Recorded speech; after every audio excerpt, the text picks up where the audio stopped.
আপনার দোকানটা অনেক সুন্দর ভাই, ওই জন্য ছবি তুলতেছি। ছবি তোলেন, সমস্যা নেই, ভিডিও শুট করেন।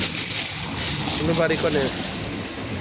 আমাদের বাড়ি গুটিয়া বাগারপাড়া, রূপগঞ্জ থানা। রূপগঞ্জ থানা।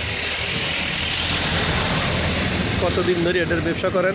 আমি প্রায় করি এই 2 বছর ধরে, কিন্তু আমার বাবা করে আপনার এই 20 বছর আর কাছাই যাবো। আমি আমার আরো ছোট থাকতে ব্যবসা করা বাবা। এখন আমার বাবা তোমার আগে পেশা কি নারকেল শুধু বেচে। এটাই নাকি অন্য কোনো কিছু করো তুমি? আমি আমি লেখাপড়া করছিলাম 7 পর্যন্ত, ক্লাস 7। তারপর আমার বাবা আজাইরে বসে থেকে কিরবি লেখাপড়া ছেড়ে দিছ, তো ব্যবসা কর। আমার বাবার ব্যবসা আছে, আগে নাইটকুলি বেচতো আমার লাইন থাকতে। তারপর মুড়ির ব্যবসা ধরছে, 2-1 বছর পরই মুড়ির ব্যবসা করছে।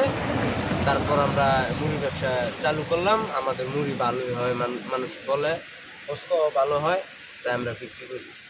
যাই হোক, সারাদিনে কত টাকা বিক্রি হয় ভাই? সারাদিনে ভাই ব্যস্তারি এই 1000-1500 খাও ভাই।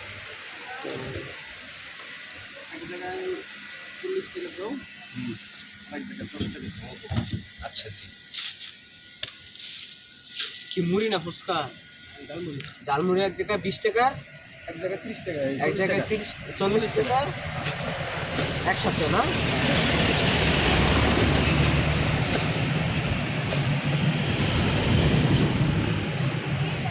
তাহলে একটু বাড়াবে। আচ্ছা।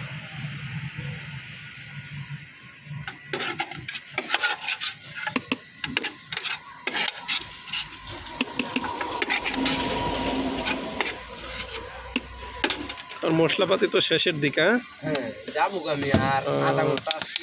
কত কমেছো?